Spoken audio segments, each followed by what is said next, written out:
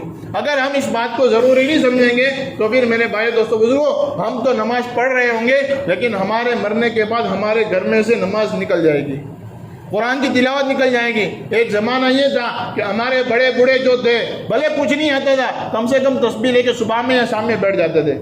آج ہمارا گھر کا زمانہ یہ آ گیا کہ میرے بھائیو دوستو بزرگوں، قرآن تو قرآن، تسبیح بھی ہمارے ہاتھوں میں نہیں آ رہی۔ اللہ ہمیں سے ہر ایک کو معاف فرماوے اور صحیح طریقے سے دین پر عمل کرنے کی توفیق عطا فرمائے۔ حضور اقدس صلی اللہ علیہ وسلم کی سنتوں پر عمل کرنے کی اللہ ہمیں توفیق عطا فرمائے، آمین یا رب العالمین۔